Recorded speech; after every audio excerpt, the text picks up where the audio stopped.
Hello, and welcome to my post on the evolution of group delusion. It's about LIGO, gravitational waves, black hole measurements, and sea monkeys. I remember being given sea monkeys as a Christmas present when I was just a little child. The package showed an amazing aquatic world inhabited by otherworldly creatures that looked like little mermaids. There was a papa sea monkey, a mama, and a pair of child sea monkeys that were playing with a ball.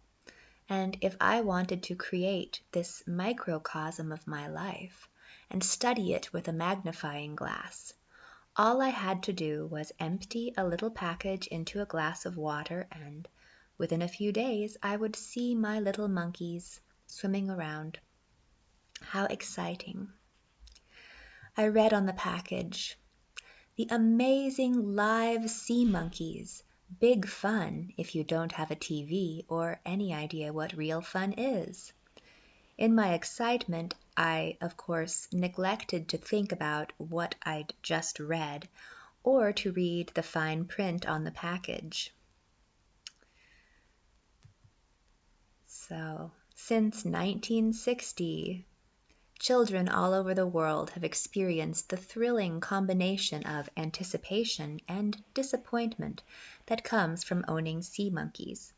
Don't miss out on this formative experience. Imagine my disappointment when I discovered that sea monkeys are brine shrimp that are almost too small to see, and that ants are more interesting. This formative experience is probably one of the reasons that I am so skeptical about many modern science projects, in physics in particular. When there is an incentive to see something, people tend to see things that are not there. For example, in gravitational wave observatories, people claim to measure the change in distance between the Earth and Alpha Centauri with an accuracy of the width of a hair. Well, they don't claim to be measuring that in particular, but indirectly, that's the level of accuracy that they claim they have. Neutrino observatories claim to measure virtually unmeasurable particles, and when one of their fiber optic cables got loose, they got confused and thought that the virtually unmeasurable particles traveled faster than light. Then there are Higgs particles that cannot exist if neutrinos exist, but that has not stopped scientists at CERN from measuring the Higgs, because when your apparatus measures noise, you can filter out whatever you want to see if you are good at slicing and dicing data. If you have an infinite amount of noise, you could find the works of Shakespeare in there. Astronomers who study the properties of blobs of light in the sky, they have come up with rather strange explanations for what they have seen. Even when multiple explanations for an observation are possible, they tend to focus on one. Then there are data scientists who combine images from telescopes to construct images of things that cannot be seen with a single telescope. For example, they threw away the images that did not look like what they wanted to see in some cases when they were. I know one particular case where they did this on a large scale for a measurement of a black hole. Then there are the satellite gadgeteers from the 1990s. They attempted to measure the noise floor of empty space by shooting a satellite as far away from the Earth as they could. They put a heat source on the satellite to calibrate the measurement, and they measured that the noise floor of empty space looked like a perfect calibration curve. Then there are the balloon builders who have attempted to measure the signature of cosmic movements taking place at the beginning of time. But then they realized that they were measuring dust floating around in the sky. If at first you don't succeed, Then there are laser experts who have attempted to take videos of the processes within bacteria by using short pulses of X-rays from billion-dollar machines. But the pictures are often no better than what you can get with a tabletop microscope. Next, you have fusion power dreamers who have created containers for lightning in a bottle. And they think that with fast enough control loops, they can control that lightning, even though it jumps around at the speed of light. Then, of course, there are climatologists who use billion-dollar supercomputers to construct simulations of the climate in an effort to figure out how sensitive the climate is to changes in the concentration of carbon dioxide. When their sensitivity estimates fail to show predictive power, they just change the sensitivity factor and then continue to claim that their model has predictive power. This is baffling that people allow this to happen. Then you have planetary systems experts who have created a software package that is so easy to use that a 17-year-old was able to discover a new planet during his summer internship. The software detects small wobbles in the light from individual stars, and you have to ask if we might be over-interpreting what we can learn from wibbly-wobbly starlight. Last but not least, you have cosmologists,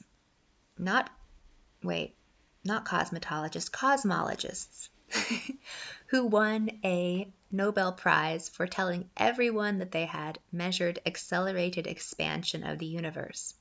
Several years later, it was shown that they had made a mistake by forgetting to take the motion of the Earth into account in their calculation.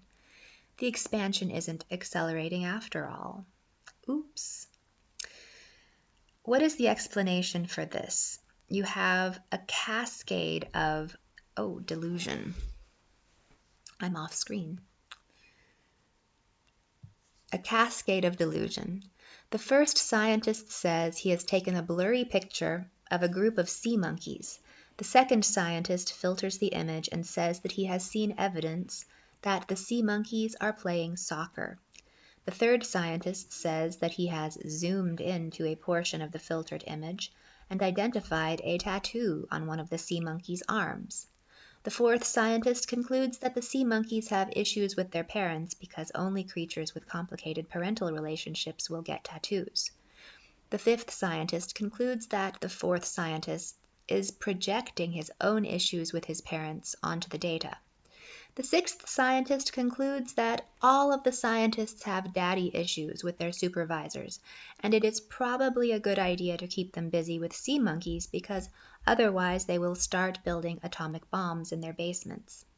The seventh scientist concludes that all of the scientists are insane, and they've been neglecting their children because of the time they've spent looking at sea monkeys, and so on. The conclusion from this is that people have caught this disease of modernity, and to understand why, I will use the Gravitational Wave Observatory, LIGO, as a case study. The LIGO collaboration won a Nobel Prize a few years ago, and they are still working hard to detect black hole and neutron star collisions in distant galaxies, or maybe just far, far away. But they've recently given themselves some extra flexibility in their interpretation of their data. Nowadays, they are allowing themselves to look for collisions of heavy and light black holes, whereas initially they had restricted themselves to collisions of black holes that were exactly the same size. At first glance, this might seem like a minor change and a perfectly logical thing to do. But on closer inspection, the experiment already had very loose constraints on what they could call a black hole collision, and they just further loosened those constraints. At what point does someone say, enough is enough? If you cast your net wide enough, you are certain to measure something, even if it isn't what you set out to measure. The size of the events LIGO detected also casts doubt on the measurements because either the events are much larger than what astronomers expected, or LIGO's interpretation of the data is wrong. There's also the issue that of 50 detections over the past year, they retracted all but 10 of them when they had predicted that they would be measuring several events per month. So what happened was they measured what they expected to measure, but then upon closer inspection they had to retract most of the measurements because they could all be attributed to a source of local noise. A new facility called CAGRA came online in February and should be able to verify any new detections from LIGO, but so far they haven't, and that's been already half a year so far. A major problem is that there are not very many critics that can break through the barrier of the popular science media. There was not much mainstream public reporting about the criticism of the gravitational waves discovery from a reputable research group from the Niels Bohr Institute. So there was a reputable research group, they criticized this, and they didn't get a lot of press. This group studied the noise of both LIGO detectors and determined that there is a lot of correlated noise, as in, both facilities are doing the same thing at the same time, meaning that they're both affected by common mode sources of noise, and their entire measurement is based on the idea that they have to remove all common mode sources of noise so that they can see signals coming from interstellar space. So the Niels Bohr Institute researchers determined that there is a lot of correlated noise, which was not identified by the LIGO scientists' filtering algorithm, and this correlated noise could easily be confused with what LIGO is claiming to measure. Here's a quote from these researchers.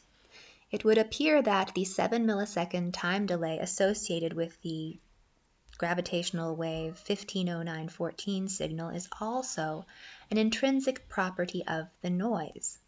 The purpose in having two independent detectors is precisely to ensure that after sufficient cleaning, the only genuine correlations between them will be due to gravitational wave effects. The results presented here suggest this level of cleaning has not yet been obtained, and that the identification of the gravitational wave events needs to be re-evaluated with more careful consideration of noise properties. So basically, an independent group analyzed the data and said, you guys have not measured what you said you measured. And there was a similarly critical research group who published a paper right after the first detection, so a long time ago.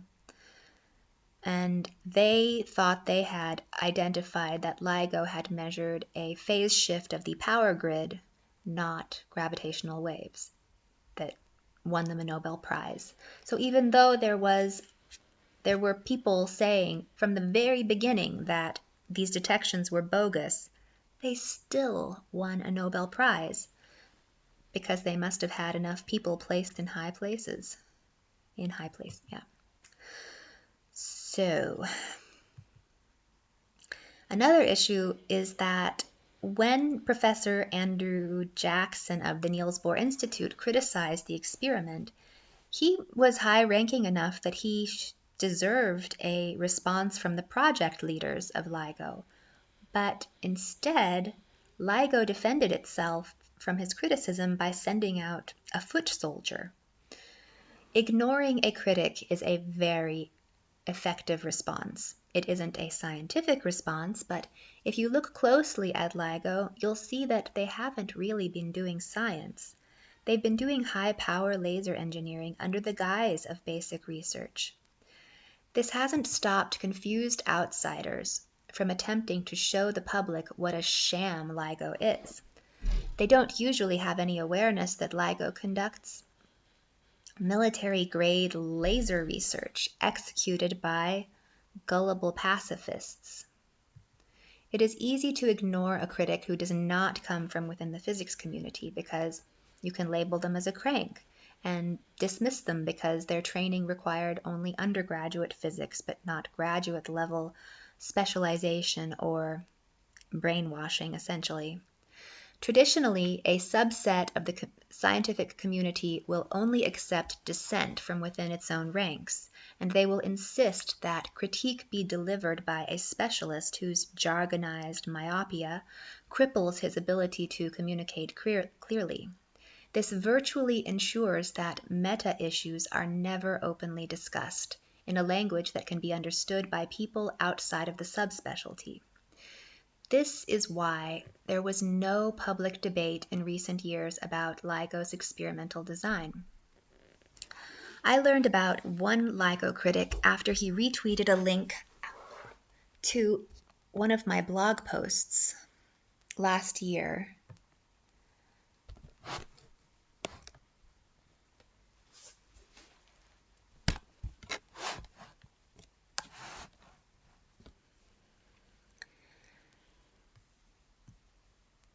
His first book was a publishing success supported by a respected professor and editor, but his subsequent books haven't found as much of an audience as he felt like he'd been profiled as the angry man of physics.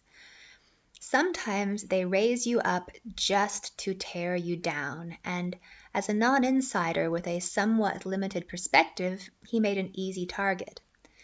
This is a very underhanded way to discredit someone who has caught a glimpse of the big picture, as in a case of a reporter who released some important stories which were discredited because of his polarized brand. So even if you know the right answer, if you don't have the right look or brand, nobody's going to pay attention to you. And it doesn't matter if everything you say is right, if you're easy to attack for other reasons, then your message kind of gets polluted and dismissed. So I don't know how you maintain credibility in such an environment where everybody wants to tear down anybody who tries to criticize large groups of people. Scientists will reflexively reject people who politicize or polarize the scientific community because they know that unity is critical for its survival. Unfortunately, this has allowed a lot of rather cancerous science to proliferate, and I think the system needs to allow apostates to illuminate cancerous concepts rather than treating us as viruses that must be destroyed. I read an article recently about how the common cold virus can be used to fight cancer, and I've wondered if certain outsiders are attempting to fill that role within the physics community. Most viruses are easy to eliminate because they take known forms, but when a bunch of people who have caught glimpses of parts of the big picture get together and combine their intellectual DNA, often crossing over from one species or discipline to another, you can create an infectious agent strong enough to either destroy a diseased portion of the scientific community or rid it of its cancer. When it comes to cancer, to save the patient, you must almost kill the patient. The coronavirus is so successful at infecting people because the immune system does not view it as dangerous. This allows it to take over more tissue before the immune system mounts a reaction. I think that such a virus will transform the physics community as certain ideas create painful cognitive dissonance in older people, while young people take them in stride. Those young people will populate the intellectual landscape in the future, and based on all of the misdirection I've identified within my own education, I'd like to help point them in the right direction. But based on what I see on the internet today, in terms of their educational materials, I think there's a danger that a completely fragmented, bizarre narrative about physics might be the one that gets propagated into the future.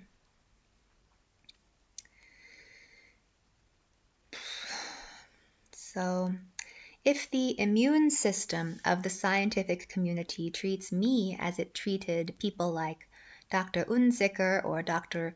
Robitaille, it would label me as a foreign infectious agent and attack.